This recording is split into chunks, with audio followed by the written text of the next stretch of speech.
Dios te bendiga ricamente en este domingo. Gracias por acompañarnos. Somos de la Iglesia Evangélica Bautista de Las Delicias y como todos los domingos por la mañana tenemos nuestra clase de escuela dominical, no solamente de adultos, sino también están los niños, los jóvenes allí aprendiendo más de la palabra del Señor.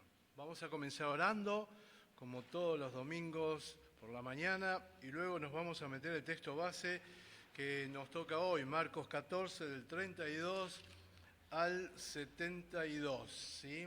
Oramos. Amado Padre, gracias. Gracias porque estás en medio nuestro, como dice tu palabra. Gracias porque podemos compartir tu presencia. Qué bendición es estar en el lugar donde vos estás, en medio nuestro. Gracias porque te podemos escuchar a través de la palabra, tu palabra, la que nos dejaste, la que cada vez que abrimos nos bendice, nos muestra tu voluntad, nos guía, nos consuela, nos fortalece. Gracias por este tiempo, nunca estuvimos solos. Gracias porque este lugar, las puertas de este lugar están abiertas. Gracias porque podemos abrir libremente también tu palabra. Que sea de bendición, que te agrade todo lo que digamos, pensemos, que suba delante tuyo. Gracias por los que estamos aquí, oramos por aquellos hermanos que están viniendo y por aquellos que no pueden venir para que vos los bendigas y los cuides. Gracias, Padre, bendito eres, en el nombre de Cristo Jesús.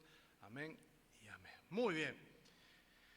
Y nos vamos a meter en el texto base, ¿sí? Si me querés acompañar, estamos estudiando el Evangelio según San Marcos, ya estamos en el capítulo 14, ¿sí? La segunda mitad, es decir, que hoy vamos a terminar el capítulo 14, nos quedan el 15 y el 16, ¿sí? Bien, vamos al Evangelio según San Marcos, capítulo 14, desde el versículo 32. Dice la palabra de Dios en el Evangelio según San Marcos, capítulo 14, versículo 32. Vinieron pues a un lugar que se llama Getsemaní, y dijo a sus discípulos, sentados aquí, entre tanto que yo oro, y tomó consigo a Pedro, a Jacobo y a Juan, y comenzó a entristecerse y a angustiarse. Y les dijo, mi alma está muy triste hasta la muerte, quedaos aquí y velad. Yéndose un poco adelante, se postró en tierra y oró que si fuese posible pasase de él aquella hora, y decía, Abba Padre, todas las cosas son posibles para ti, aparta de mí esta copa, mas no lo que yo quiero, sino lo que tú. Vino luego y los halló durmiendo y dijo a Pedro, Simón, ¿duermes? ¿No has podido velar una hora? Velad y orad para que no entréis en tentación. El espíritu a la verdad está dispuesto, pero la carne es débil. Otra vez fue y oró diciendo las mismas palabras. Al volver otra vez los halló durmiendo porque los ojos de ellos estaban cargados de sueño y no sabían qué responderle. Vino la tercera vez y les dijo, dormid ya y descansad. Basta, la hora ha venido, he aquí, el Hijo del Hombre es entregado en manos de los pecadores. Levantaos, vamos, he aquí se acerca el que me entrega. Luego, hablando aún él, vino Judas, que era uno de los 12, y con él mucha gente con espadas y palos de parte de los principales sacerdotes y los escribas y los ancianos. Y el que estaba y el que le entregaba les había dado señal diciendo, al que yo besare, ese es. Prendedle y llevadle con seguridad. Y cuando vino se acercó luego a él y le dijo, Maestro, Maestro, y le besó. Entonces ellos le echaron mano y le prendieron. Pero uno de los que estaba allí sacando la espada, hirió al siervo del sumo sacerdote cortándole la oreja. Y respondiendo Jesús les dijo, ¿cómo contra un ladrón habéis salido con espadas y con palos para prenderme? Cada día estaba yo en el templo con vosotros enseñando, y no me prendisteis, pero es así, para que se cumplan las Escrituras. Entonces todos los discípulos, dejándole, huyeron. Pero cierto joven le seguía, cubierto el cuerpo con una sábana, y le prendieron. Mas él, dejando la sábana, huyó desnudo. Trajeron pues a Jesús, al sumo sacerdote, y se reunieron todos los principales sacerdotes y los ancianos y los escribas. Y Pedro le siguió desde lejos hasta dentro del patio del sumo sacerdote, y estaba sentado con los alguaciles calentándose al fuego. Y los principales sacerdotes y todo el concilio buscaban testimonio contra Jesús para entregarle a la muerte, pero no lo hallaban, porque muchos decían falso testimonio contra él, mas sus testimonios no concordaban. Entonces, levantándose unos, dieron falso testimonio contra él, diciendo, nosotros le hemos oído decir, yo derribaré este templo hecho a mano, y en 3 días edificaré otro hecho sin mano. Pero ni aun así concordaban con el testimonio. Entonces el sumo sacerdote, levantándose en medio, preguntó a Jesús, diciendo, ¿no respondes nada? ¿Qué testifican estos contra ti? Mas él callaba y nada respondía. El sumo sacerdote le volvió a preguntar y le dijo, ¿eres tú el Cristo, el Hijo del bendito? Y Jesús le dijo, yo soy. Y veréis al Hijo del Hombre sentado a la diestra del poder de Dios y viniendo en las nubes del cielo. Entonces el sumo sacerdote, rasgando sus vestiduras, dijo, ¿qué más necesidad tenemos de testigos? Habéis oído la blasfemia, ¿qué os parece? Y todos ellos le condenaron, declarando ser digno de muerte. Y algunos comenzaron a escupirle y a cubrirle el rostro y a darle de puñetazos y a decirle, profetiza, y los alguaciles le daban de bofetadas. Estando Pedro abajo en el patio, vino una de las criadas del sumo sacerdote y cuando vio a Pedro que se le calentaba, mirándole, dijo, tú también estabas con Jesús el Nazareno. Mas él negó diciendo, no le conozco, ni sé lo que dices. Y salió a la entrada y cantó el gallo. Y la criada, viéndole otra vez, comenzó a decir a los que estaban con él, allí, este es de ellos. Pero él negó otra vez. Y poco después los que estaban allí salieron otra vez, dijeron otra vez a Pedro, verdaderamente tú eres de ellos porque eres Galileo y tu manera de hablar es semejante a la de ellos. Entonces él comenzó a maldecir y a jurar, no conozco a este hombre de quien habláis. Y el canto cantó la segunda vez. Entonces Pedro se acordó de las palabras que Jesús le había dicho, antes que el canto cante 2 veces, me negarás 3 veces. Y pensando en esto, lloraba. Bien, hasta acá el texto base. Hay infinidad de cosas para sacar, ¿no? Nos centramos en algunos puntos que nos llevan a otros lados, ¿no? Son disparadores que nos llevan a lo que conocemos, a lo que vamos a descubrir y a todo lo que la palabra de Dios nos dice y nos tiene para este pasaje, ¿sí? En Marcos 14, del 32 al 72. Muy bien, vamos con la tarea Getsemaní. ¿Alguien sabe qué significa Getsemaní? ¿Alguien alguna vez buscó, digo, qué será? Porque viste, toda la Biblia tiene su significado, ¿no? Y por ahí no sabemos qué significa, pero por ahí sí, lo buscaste en algún lado, ¿no? A ver, ¿alguien sabe?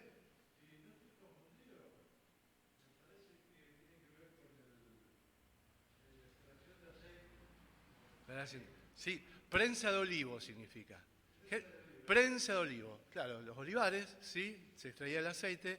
Getsemaní significa prensa de olivo. Muy bien, es decir, ubicamos en el huerto todo lo que está aconteciendo, ¿no es cierto? Bien, la tarea, leer el texto, ya lo leímos, en Marcos 14, del 32 al 42. Descubra serie de 3. A ver, ¿han encontrado series de 3 en Marcos 14? Del 32 al 42. Porque se fue dando a lo largo del Evangelio series de 3, como el formato de la cebolla, recuerdan el centro, capa, capa y capa y capa, pero el centro es lo fuerte y nutre a las capas. También hemos visto la forma sándwich, ¿no? En el medio lo grosso, lo jugoso, pan y pan. Bueno, la serie de 3 también está presente en este Evangelio. Y acá en este momento, en el huerto de Getsemaní, hay varias series de 3. A ver.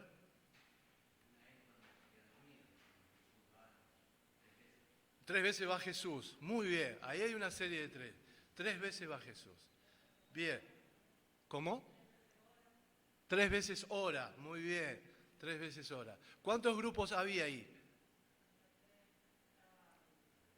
3 grupos, muy bien. Claro, había un grupo íntimo, ¿sí? Un grupo íntimo de 3. Los 3 íntimos. Esos 3 íntimos, ¿qué vieron? ¿Qué habían visto? ¿Qué habían compartido con él? Cuando la nena se levanta de la muerte, bien. ¿Qué más? La transfiguración. Bueno, y ahora tiene la bendición de estar compartiendo algo que Jesús les dice, que siente, que está experimentando. ¿Sí? Muy bien. Ese es un grupo de 3. Y estaba el grupo de 8 o de 9. Porque vos fíjate, vino pues a un lugar que se llama Getsemaní, ¿sí? Prensa de olivo. Y dijo a sus discípulos, sentaos aquí, entre tanto que yo oro. pero a la vez tomó consigo a Pedro, a Jacobo y a Juan, el grupo íntimo. ¿Qué quiere decir? Que dejó 8, 9, 10, 11, 12. No sé si estaba Judas el Iscariote todavía. Puede ser un grupo de 8 o un grupo de 9. Después había otro grupo de 3, los íntimos, y Jesús aparte. Porque Jesús no obra con ellos. Jesús se aparta buscando intimidad. ¿Entiende? Bien, entonces tenemos el grupo de 8 o 9, el grupo íntimo de 3, Jesús. 3 veces ora, 3 veces los muchachos, ¿qué hacen? Se duermen, no pueden velar. Ahora, ¿cuál era el sentimiento de Jesús? Fíjense en el texto. ¿Qué dice Jesús? ¿Cómo estaba? Angustiado. ¿Qué más? Triste. ¿Sí? Comenzó a entristecerse y a angustiarse. Está muy bien. ¿Qué más? Cuando vos estás triste y angustiado, ¿no? ¿Podés dormir? Es complicado a veces conciliar el sueño cuando uno tiene una carga, porque Jesús, ¿qué estaba experimentando?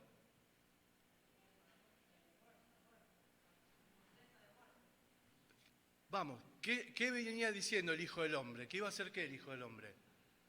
Iba a morir, iba a poner su vida en rescate por muchos. Bueno, ¿qué dice? La hora se ha llegado, la hora ha llegado, ¿no? Y en ese experimentar de este tiempo, de esa hora, ¿cómo estaba él? Triste y angustiado. ¿Dice la palabra eso?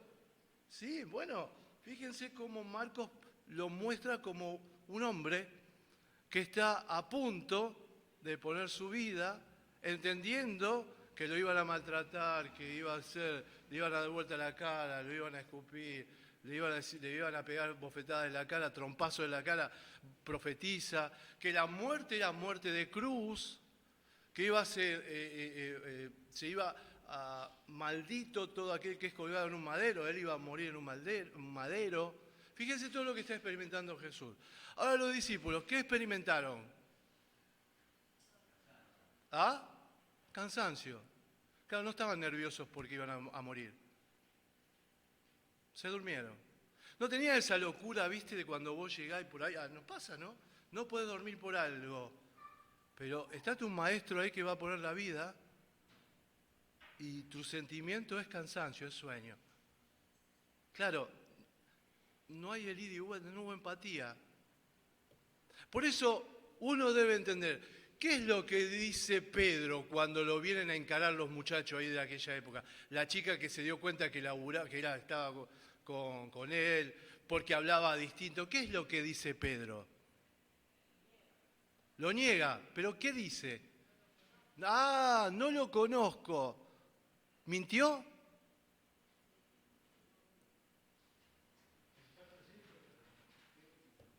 En parte sí, en parte no. ¿Estaba mintiendo para qué?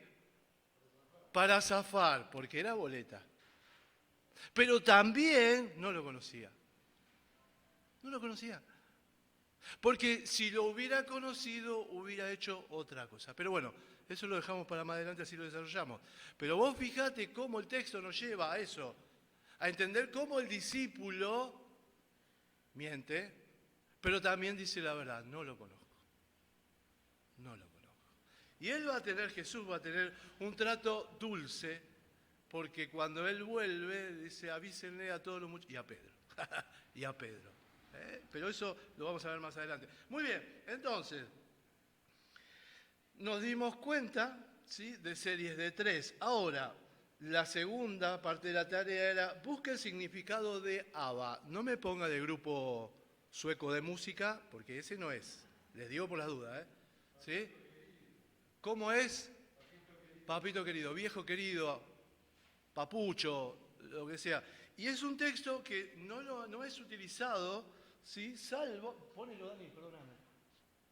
Sí, ahí está, Padre, papito. Una palabra aramea que Jesús reservaba a su Padre y que los discípulos recordaron por lo mucho que les sorprendía. Les sorprendía esa relación que tenía con Dios, ¿no? ¿Cómo lo nombraba? ¿Cómo lo llamaba? ¿Sí?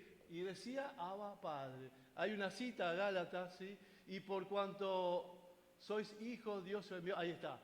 la cita, el Espíritu del Hijo, el cual clama diciendo Abba Padre.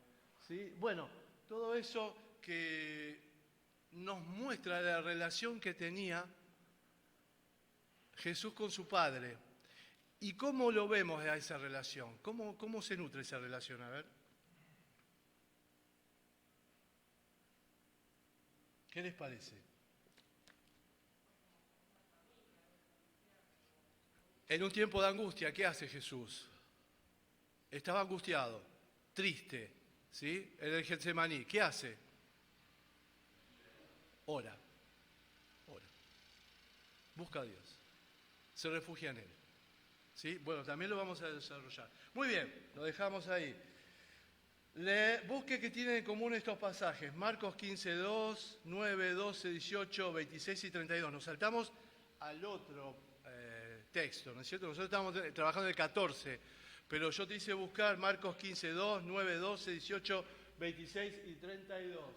¿Qué tienen en común estos pasajes? A ver, si ya has buscado la tarea, yo ya me respondieron y es así. Buscaste la tarea, hiciste la tarea. ¿Qué tienen en común estos pasajes? ¿De qué habla? Del Rey de los Judíos. El pasaje, el texto en Marcos 15, sistemáticamente no nombra rey, rey, rey, rey, rey. Que no había pasado hasta acá, ¿no es cierto? Pero todo lo que se va a desarrollar en el capítulo 14 va a tener su impacto en el 15. Por eso la búsqueda de nosotros tenemos que entender esto. Cuando es escrito este evangelio, es una nueva forma literaria. Evangelio, es conocida como evangelio. Este formato literario era leído. Te estaban leyendo un libro. Nosotros le damos ese significado que tiene el verdadero, la palabra de Dios. Pero en aquel momento era leído, porque mucha gente no sabía leer ni escribir, y ha escuchado. Y te están contando la historia de Jesús. Y te están diciendo, lo van a matar. Vos fíjate, los primeros que están escuchando esta narración, lo van a matar. Y el capítulo que dice, van a matar al rey.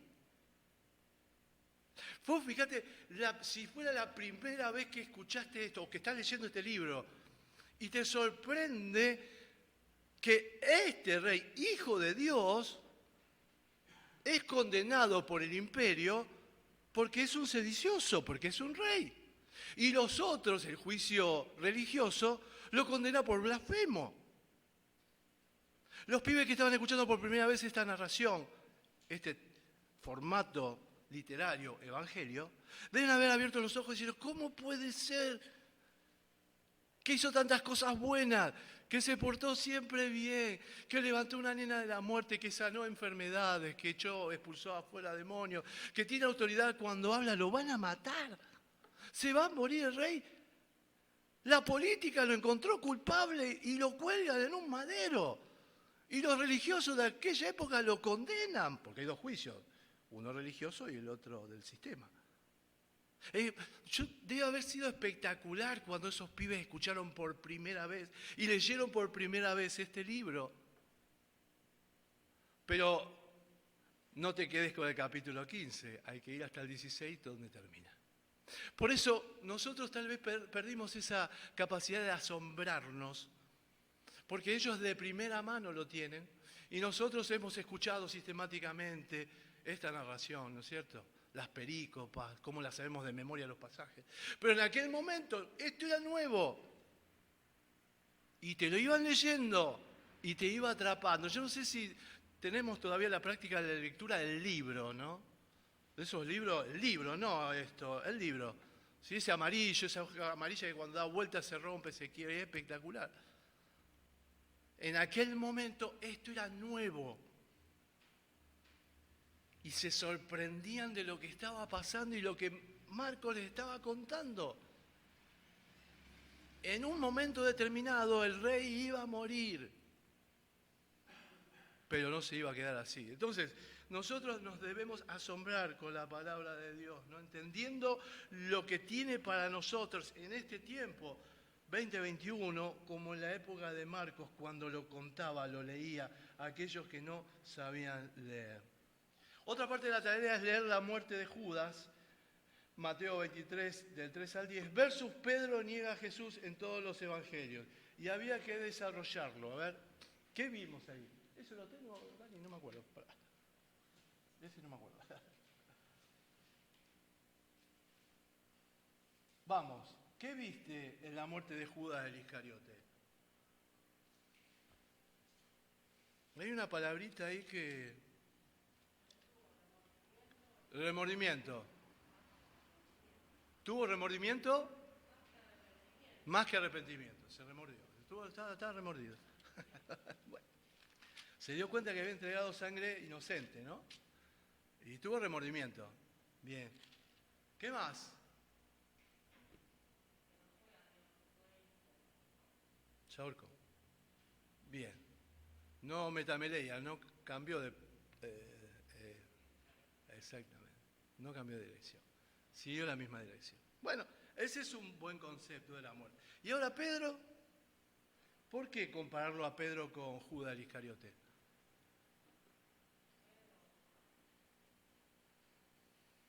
A ver qué te parece. ¿Por qué lo comparamos? ¿Se dio cuenta? Lloró amargamente, muy bien. ¿Lo conocía Pedro? ¿Y Judas? Sé que ahí siempre me llamó la atención. No hubo un conocimiento cabal de lo que estaban viviendo y quién era. Por eso uno acciona o se mueve como se mueve Pedro y Judas el Iscariote también. Porque uno lo niega y otro lo traiciona. ¿Y no será lo mismo negar y traicionar? Uno lo vende.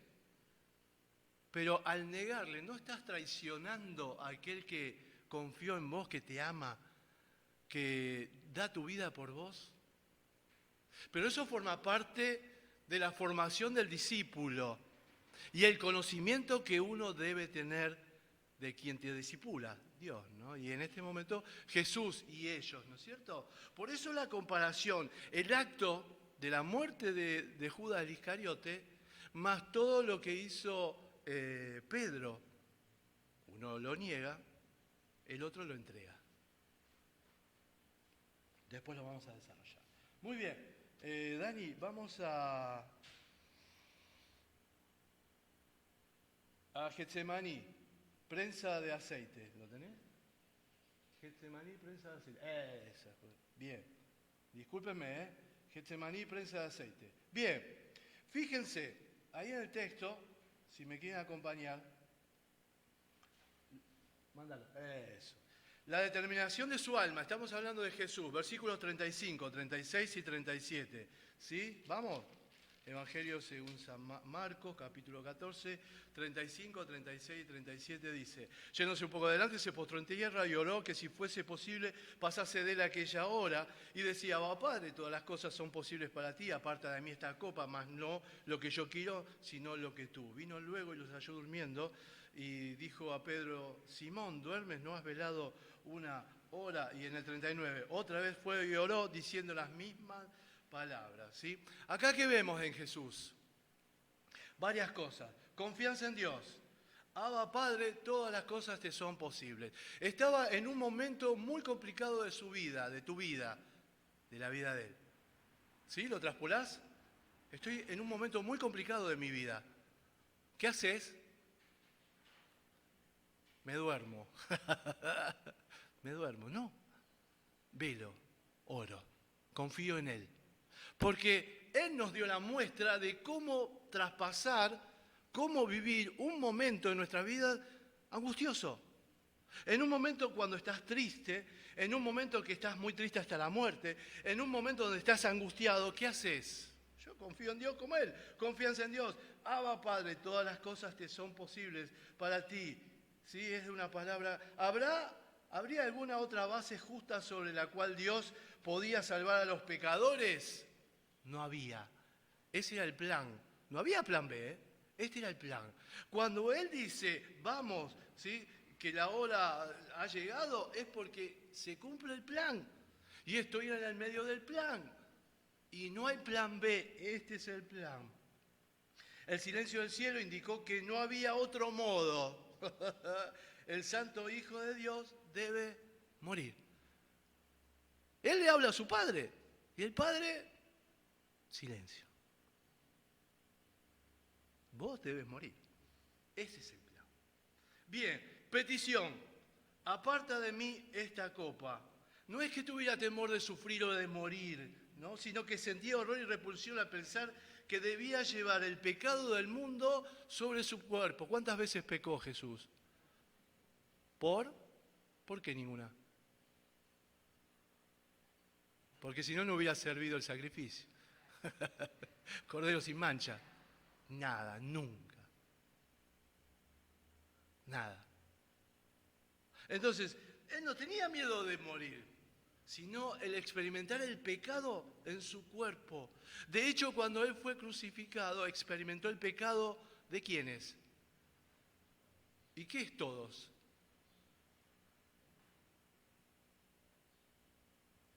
Los hijos de los nenes de acá, y cuando sean abuelos los nietos, hasta que él vuelva.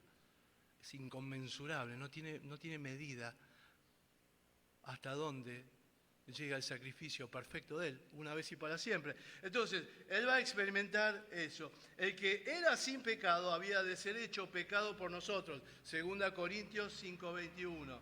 ¿Sí? Nunca vamos a entender la profundidad cuando tuvo que sufrir el Señor. La copa que debía beber era de indignación y furor de un Dios santo y justo por causa de nuestros pecados. Por eso le resulta tan amargo. Este santo anhelo de evitarla no era más que la expresión de una aversión absoluta a ese pecado, ¿sí? Representado por la cosa, ¿no? Sumisión también. Más no lo que yo quiero, sino lo que tú. Esa está en la que viene, Dani. Sumisión. Más no lo que yo quiero, sino lo que tú. ¿Cómo nos llevamos con eso?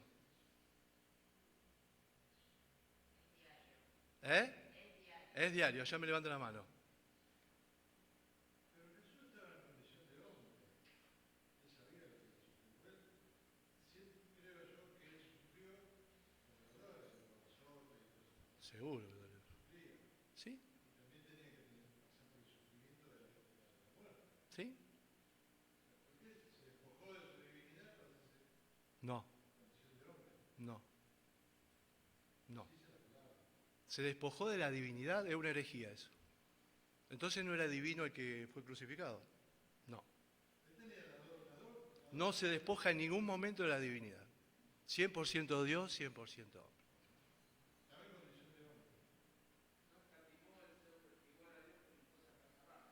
Bueno, igual a Dios. No, si yo digo que ahí crucificaron a un hombre...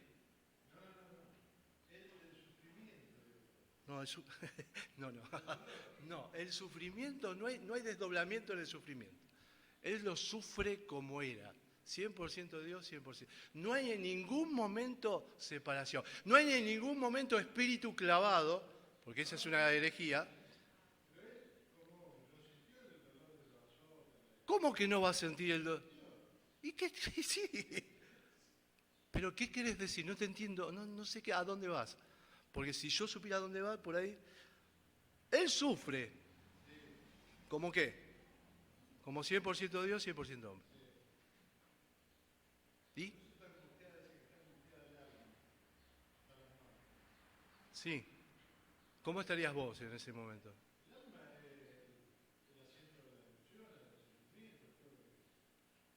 ¿Pero qué quiere significar? Cortámela, Dani. ¿Se puede parar la afirmación? O no, después lo elaboramos. No entiendo hacia dónde vas, porque primero una herejía. Si vos pensás que ahí se clavó un hombre, es una herejía. Permitime, ¿eh? De hecho, la Biblia dice otra cosa. Y yo no enseñé nunca que ahí se clavó un hombre. No, listo. Bueno, por ahí, porque ahí sí que ya, ahí no concuerdo con nada, ni a mí me parece, no, ahí ya no. Totalmente opuesto a lo que decimos, ¿no? Bien, sumisión, mas no lo que yo quiero, sino lo que tú. Esto agradaba de tal manera a Dios que el Señor podía decir, por eso me ama el Padre, porque yo pongo mi vida, ¿sí? Era un acto voluntario. Estas palabras constituyen el punto crucial del Getsemaní. Cumplir la voluntad de su Padre era la pasión absoluta de su alma, que ardió vigorosamente aún antes de la perspectiva de ser hecho sacrificio por el pecado. Él antepuso su vida ante cualquier cosa que hubiera vivido, ¿no? En el jardín cayó nuestra raza, ¿sí? En el otro jardín el Señor Jesús aceptó el costo de la rendición. En otro, su cuerpo inerte será sepultado, donde luego habrá de triunfar sobre la muerte. La tragedia y el triunfo se encontraron en un jardín. Cambia el nombre del jardín, pero allí vemos lo que Jesús hace por nosotros, ¿sí? Siempre atento a lo que Dios quiere para nosotros. Y Dios quería esto, entregar a Jesucristo en favor nuestro, para que nosotros tengamos vida y vida en abundancia. Arresto de Jesús. Ponelo, Dani. Bien, fíjense, arresto de Jesús, ¿no es cierto? Armas carnales versus guerra espiritual. ¿Cómo estaba Pedro? ¿Cómo se preparó Pedro para esta batalla? ¿Qué les parece? ¿Cómo se preparó?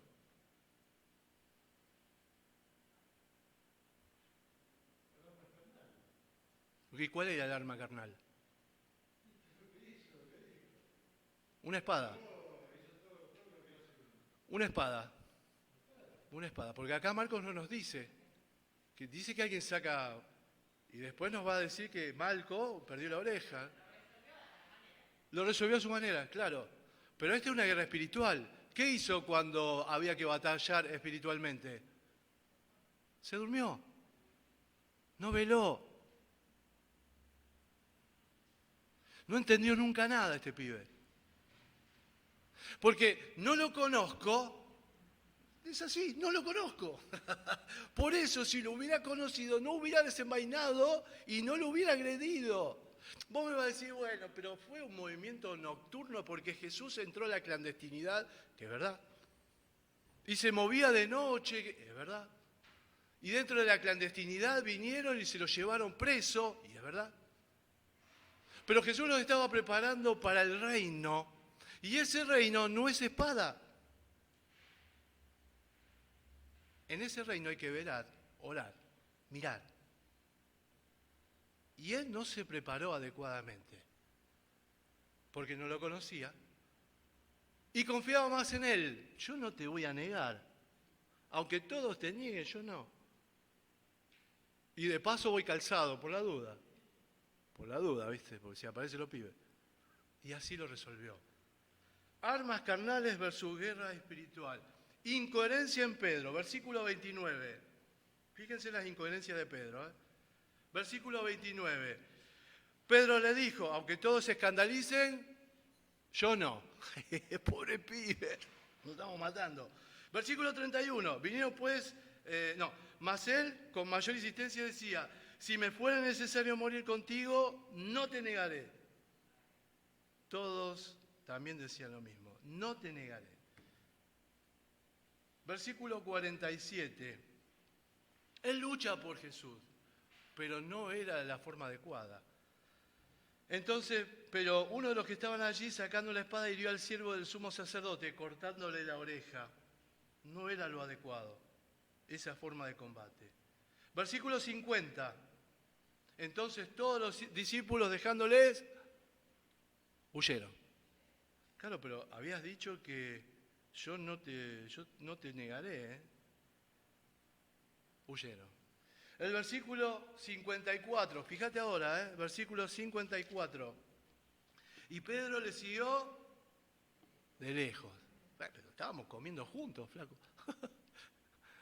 Estuviste en mi campamento 3 años y medio conmigo. Me dijiste que no me ibas a negar. Está bien, cuando te dejé preparándote para el combate, te dormiste, no velaste, no viste, no miraste, no oraste. Bueno, ¿y me querés defender así, con una espada? Y ahora te alejaste de mí, me seguís de lejos.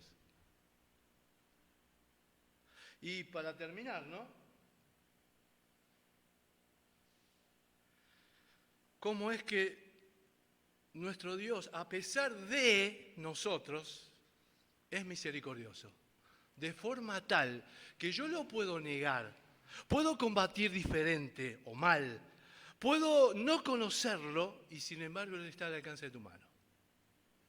Eso es para que los que tenemos prontuario, ¿no? Decimos, mira, yo me mandé esta macana. Él te ama. Más allá de lo que puedas haber hecho, lo negaste, no lo conoces, no sabés quién es. Lo defiendo a mi forma. Él está al alcance de tu mano. Más allá de lo que podamos haber hecho en algún momento, porque Él después va a llorar amargamente, ¿no? Va a llorar amargamente y bueno, con todo lo que sigue después. Muy bien, acá hay una palabra que nos va a llamar poderosamente la atención y esa palabra es sindón. ¿Saben lo que significa sindón? Sábana. Y solamente la vamos a escuchar y la vamos a ver, ¿no? En el versículo 51, pero cierto joven le seguía cubierto el cuerpo con una sábana y le prendieron, mas él, dejando la sábana, huyó desnudo. ¿De quién está hablando acá? ¿Alguien sabe? Se supone que es este. Bien. Es Juan Marcos, sí. Comentan, ¿eh? Porque ese testimonio solamente aparece en este texto, ¿sí? En este evangelio. No hay otro dato. Muy bien. Ahora, también vamos a encontrar la palabra sábana, ¿dónde? En la sepultura. Vamos al capítulo 15.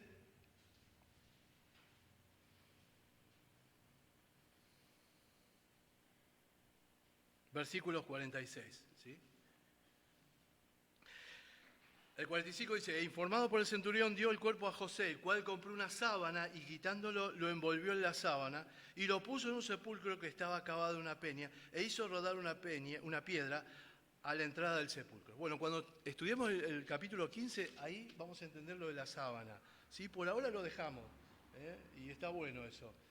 Cuando nos metamos en el 15 y en ese texto, vamos a ver lo de la sábana. Muy bien, esa palabra, sindón, se repite.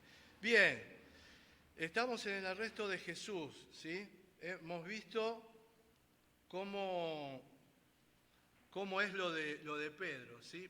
Y saltate una más, Dani, porque vamos a la biografía de una caída. Y le vamos a seguir pegando un poquito más a Pedro, así, porque cuando nos damos cuenta cómo es Pedro, nosotros por ahí nos vemos reflejados, ¿no es cierto? Biografía de una caída, del versículo 66 al 72, ¿sí? Poneme primero. La de Pedro no fue una caída repentina, sino un proceso que culminó con esa caída. Una serie de pasos descendentes que desembocaron en la negación. Pedro tenía una confianza desbordante y excesiva en sí mismo. ¿Sí? Marcos 14, 29. ¿Qué dice Marcos 14, 29? Lo que leímos. Entonces Pedro le dijo, aunque todos se escandalicen, yo no. Bien, vamos a Proverbios. Proverbios capítulo 29, 25. Proverbios 29, 25 nos dice, el temor del hombre pondrá lazo, mas el que confía en Jehová será exaltado. ¿Sí? Bien, el hombre se centró en él, pero Jehová, ¿qué hace? ¿Sí? Mas el que confía en Jehová será exaltado. Muy bien, carencia de vigilancia personal y de oración. Esto es fundamental para entender el concepto de discípulo y cómo enfrentar esta vida, ¿no? Carencia personal de vigilancia y de oración. Marcos 14, 37 y 38. Vino luego y los halló durmiendo y dijo a Pedro, Simón, ¿duermes? ¿No has podido velar una hora? Velad y orad para que no entréis en tentación. El espíritu, la verdad, está dispuesto, pero la carne es débil. Confianza en las armas de la carne para pelear. Esto lo vimos. ¿Sí? Marcos 14, 47, lo leímos. Y vamos a Juan 18, 10. Si me querés seguir. El Evangelio según San Juan, capítulo 18.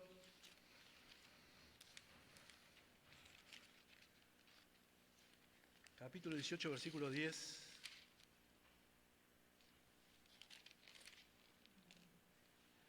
Entonces Simón Pedro, que tenía una espada, la desenvainó e hirió al siervo del sumo sacerdote y le cortó la oreja derecha, y el siervo se llamaba Malco.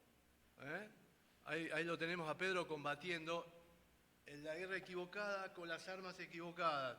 Era espiritual la historia, y él se llevó una arma, una espada, no sé qué tipo de espada será. Después teníamos que buscar, ¿no?, en el griego, a ver qué tipo de espada era, y le cortó la oreja a Malco, ¿no?, aquel que trabajaba y servía. Bien, confianza en las armas de la carne para pelear. Cobardía que le impulsó a huir como los demás. 14:50, vimos que él se retiró y huyeron, ¿no? Entonces todos los discípulos, dejándoles, huyeron. Bien. Comunión distante, siguiendo al Señor de lejos, ¿sí? Él estaba lejos, por las dudas. Y lo que más me llamó la atención en este comentario era calentándose ante el fuego provisto por los enemigos de Cristo. Claro, porque él se quería identificar con eso, quería pasar desapercibido. Y como en la noche se arrimó al fuego, pero ese fuego fue encendido por los enemigos del Señor, que estaban allí. Y él se pasa desapercibido como uno más, ¿no? Identificando así con ellos. Y Salmo 1:1, bien. Y culminar todo negando al Señor 3 veces. Bueno, ya conocemos la historia de la negación de Pedro, ¿no? El Salmo 1:1, vamos. Dice, bienaventurado el varón que no anduvo en consejo de malos, ni estuvo en camino de pecadores, ni en silla de escarnecedores se ha sentado. ¿Sí? Fíjate qué bien que le viene el Salmo 1:1 al accionar de Pedro. Y insistimos en la vida de Pedro porque nos vemos reflejados. El único objetivo es eso, vernos a nosotros, ¿sí? Y aprender de Pedro, aprender de la palabra de Dios. ¿Qué tiene para nosotros en ese momento, ¿no? En el momento de angustia, de tristeza? ¿Cómo podemos pasar el combate espiritual con armas espirituales, no con armas terrenales, ¿no? Porque esto era otra cosa. Bueno, al culminar él negando, se va y llora tristemente. Bien, yo me salté algo. Dani, ¿me salté algo? El juicio religioso, el del Sanedrín, me parece. ¿Puede ser? Sí, juicio religioso. Bien, nótese que aquí hay dos tipos de juicios, uno religioso y el otro de forma del Estado. El Estado, si ustedes leen, lo encuentra inocente, no vimos nada. Ahora, el juicio religioso le van agregando cosas. Fíjense lo que saqué de otro lugar, no del libro que estamos leyendo, sino de un aporte que habla textualmente del juicio religioso y cómo se movía en aquel momento. Bien, el Sanedrín reunido, porque el versículo 53 nos da la totalidad del Sanedrín, ¿no es cierto? Trajeron pues a Jesús, el sumo sacerdote, se reunieron todos los principales sacerdotes y los ancianos y los escribas, estaban todos los muchachos, ahí de noche, ¿sí? Bien. Habían traído al Señor a la casa de Anás y después ante Caifás. El Sanedrín tenía el poder de juzgar asuntos religiosos. En esta ocasión mostraron un absoluto desprecio e indiferencia hacia las reglas de estos procedimientos. Había un procedimiento para llevar a cabo este tipo de juicios, ¿no? Bien, no se les permitía reunir de noche ni durante cualquiera de las fiestas judías. ¿Qué hicieron estos muchachos? Se reunieron de noche. Muy bien, bien. No se les permitía sobornar a testigos para que cometieran perjurio, mintieran dando un testimonio falso. Lo hicieron. Un veredicto de muerte no debía ejecutarse hasta que hubiera transcurrido una noche. No lo cumplieron. Si la reunión no se llevaba a cabo en el Salón de las Piedras Labradas, en la zona del templo, los veredictos no eran valederos. No estaban. Fue en otro caso, ¿sí? En su prisa para eliminar a Jesús, a las autoridades judías no les preocupó ajustarse a sus propias reglas. Quebraron todo lo que estaba establecido para un juicio religioso, no lo cumplieron. No lo cumplieron. Y así lo llevaron a cabo a este juicio que es religioso. Porque si vos te fijás y fuiste descubriendo, ¿sí?, hablan de los falsos testimonios, ¿sí? Entonces, levantándose uno, dijeron, falso testimonio contra él diciendo, nosotros le hemos oído decir, yo derribaré este templo hecho a mano y en 3 días edificaré otro hecho sin mano. ¿Sí? Pero ni aún así, es decir, haciéndolo de noche, no en el lugar del paso de las piedras, no respetando el tiempo, así todo, daban falso testimonio. Y así todo, dice la palabra de Dios, pero ni aún así concordaban en el testimonio. ¿Sí? Muy bien. Creo que hay un libro escrito por un abogado que lo demuestra a la luz de las escrituras y de las leyes de aquella época, ¿sí? El veredicto, y el veredicto debía ser inocente de Jesús. Con todos los datos de aquella época y con todos los datos que tenemos, ¿sí? Este abogado dijo que es inocente, que lo dice la palabra, ¿no? Pero además te da el fundamento de por qué es inocente con respecto a las leyes de aquella época. No me acuerdo el título de ese libro. Mas él callaba y respondía, ese silencio que lo hace aún más vivido, porque cuando en la relación padre e hijo, ¿no? Y ese silencio en el huerto, también él va a optar por ese silencio.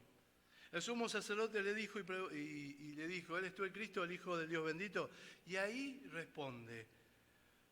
Y Jesús le dijo, yo soy, y veréis al Hijo del Hombre sentado a la diestra del poder de Dios y viniendo en las nubes del cielo. El testimonio que da Jesús es realmente verdadero y contra toda la falsedad que había a su entorno.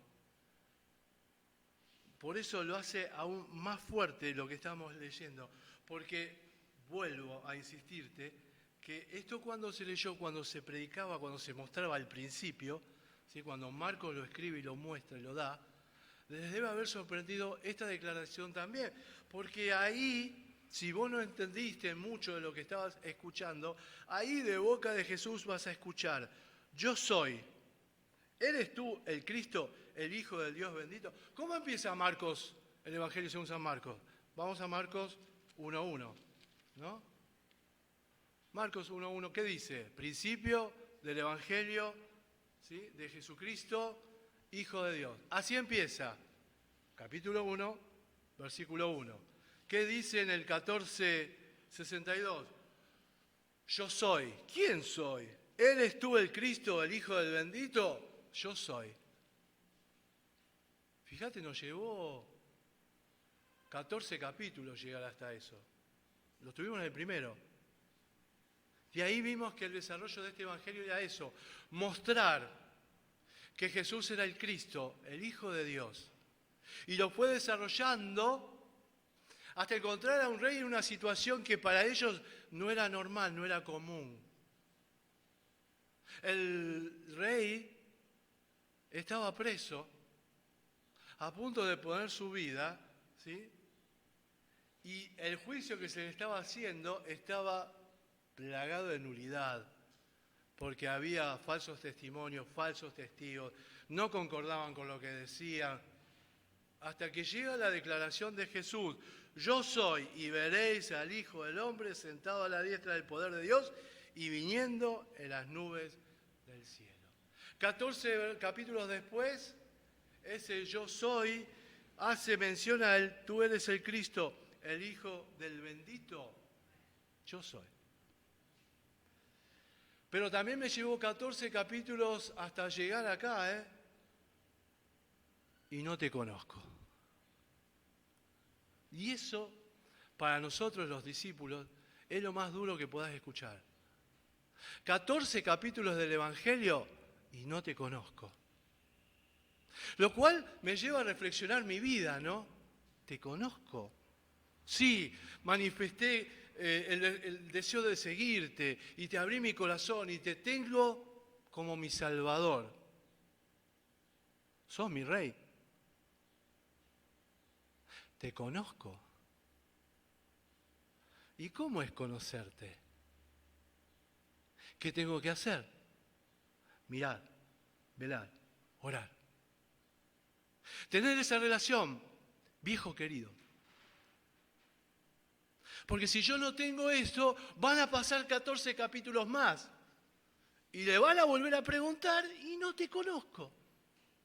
No te conozco. Mitad verdad, mitad falsedad. Miento para zafar. Pero hice todo desde el desconocimiento. No te conozco. Mucho tiempo después de nosotros, ¿no? Del andar cristiano y de la vida que propone el Evangelio y el congregarnos como una iglesia, como una familia, todo lo que dice la palabra de Dios, te conozco. Claro, después vendrá la respuesta. ¿Y por qué haces esto? ¿Por qué andas con una espada? ¿No me conoces? Si te estoy diciendo que me vas a negar, ¿por qué no me haces caso? Y si te estoy diciendo que para pasar esto hay que orar, ¿por qué no oraste? Y si te estoy diciendo que estoy angustiado hasta la muerte, triste, y te dormiste, ¿no me conoces? Y eso es lo que nos tiene que movilizar. Este evangelio es eso, buscar el discípulo que somos y mejorar la versión, reversionarla, dar la vuelta. Porque de hecho, este Pedro se hubiera congregado en cualquier lugar de nuestros lugares de congregación, ¿no? Poner el nombre que quieras o el formato que quieras. Y hubiera pasado como un discípulo más, pero a la hora de la batalla espiritual se hubiera quedado dormido. Hubiera elegido las herramientas del hombre para combatir. Y sin embargo, la propuesta del Evangelio es, mira, vela y ora. La reflexión para nosotros hoy, te conozco. Te conozco. O conozco un formato religioso llamado bautista, pentecostal, hermano libre. Un formato, una religión, no una relación. Este evangelio es durísimo para nosotros, porque nos busca, nos muestra, nos confronta y nos dice, ¿vos me conocés a mí? 14 capítulos nos llevó a descubrirlo. Y esto viene de boca de Jesús. Yo soy y veréis al Hijo del Hombre sentado a la diestra del poder de Dios y viniendo en las nubes del cielo. Bueno, después le costó un cachetazo, le pegaron, blasfemias dice, bueno, todo lo que vos sabés. Y lo que va a llegar hasta nuestros días, ¿no? Bien, Pedro niega a Jesús. ¿Qué le vamos a decir ahora a Pedro? Lo último que nos queda. No sé si lo tuvo... ¿Saben qué? Lo borré. Lo tenía, digo, no, basta Pedro, pobrecito, porque lo sacudimos, ¿sí? Pero la búsqueda en la palabra del accionar de Pedro debe ser referenciado a mi vida, a nuestra vida. Y desde ahí construir y desde ahí observar lo que Pedro hace y cómo nosotros debemos accionar en el momento que Pedro también pasó, en el momento que le negó, en el momento que no le conoce, no conozco a este hombre de quien habláis, el 71, ¿sí? Y pensando esto, lloraba amargamente. Y pensando en esto, lloraba. Claro, termina el capítulo 14 cumpliéndose con todo lo que se había dicho, aún lo de Pedro y lo del gallo, ¿no? Y en referencia a nuestras vidas. ¿Cómo me encuentro yo en relación con Él? Por eso desestimé ya lo último, desarrollar algo más de Pedro, solamente esto, y pensando en esto, lloraba. Que muchas veces nosotros pensando en el movimiento en nuestra vida, ¿no? Se nos cae una lágrima en pensar que Dios nos ha visto de esta una forma y nosotros muchas veces anteponemos cosas que no corresponden y así nos vamos, ¿no? Bueno, a Pedro así le fue. Y pensando en esto, lloraba, porque se acordó lo que le había dicho Jesús. Y todo lo que dijo Jesús, gracias a Dios, se cumplió. Todo lo que Él dijo, hasta lo más mínimo, ¿no? Desatar el pollino, va a venir un El hombre que lleva el cántaro, que viene y se va a meter al aposento alto, todo se cumplió. No es casualidad, es Él al mando de nuestra vida. ¿Sí? Muy bien. Siendo las 11 y ya sonó el timbre, vamos a orar y nos vamos a despedir. Les dejo el capítulo 15, ¿sí? A ver si vayan leyéndolo. Capítulo 15, yo te digo hasta dónde, pues ya lo tengo marcado. Espérame un segundito. Sí, decime.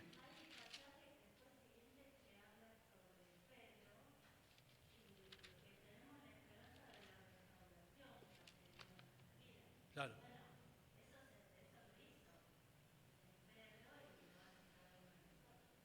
Exactamente. Pedro, gloria a Dios. Esa es una buena reflexión. Dios restaura. Más allá del prontuario que tengamos, Dios restaura. Sí, decime.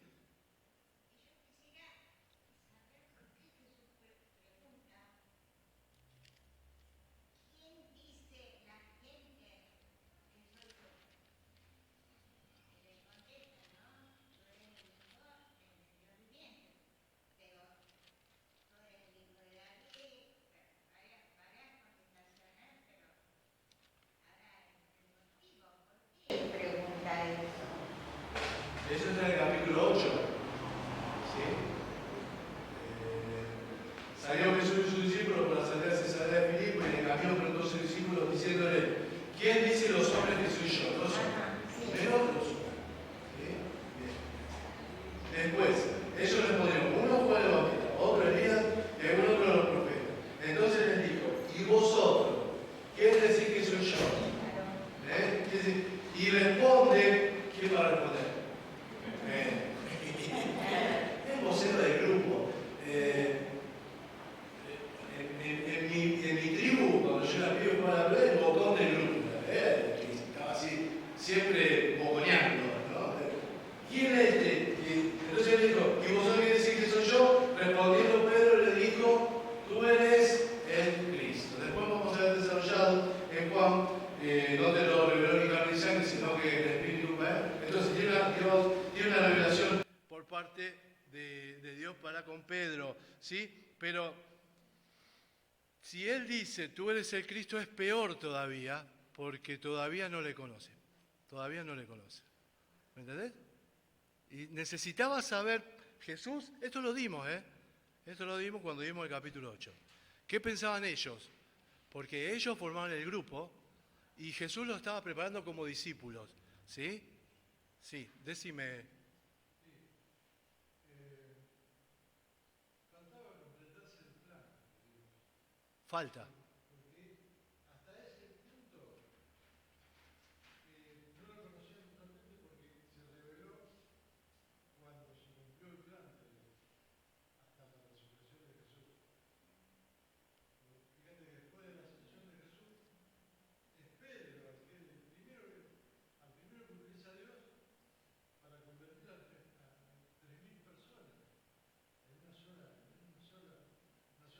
Predicación, capítulo 2, hecho.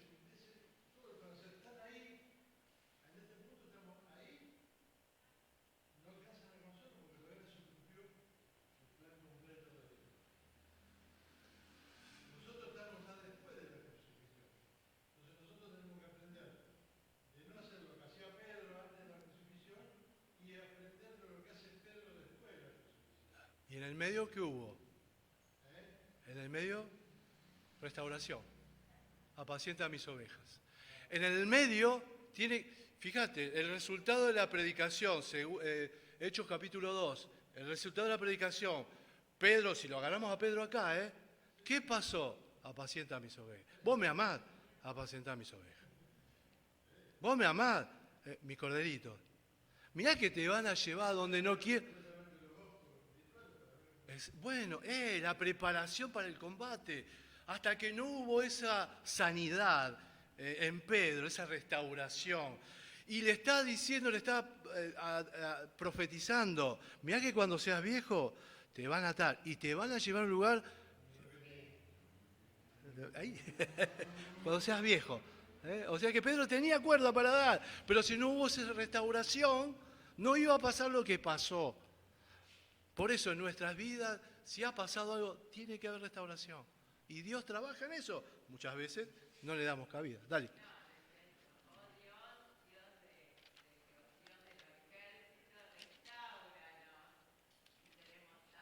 Claro.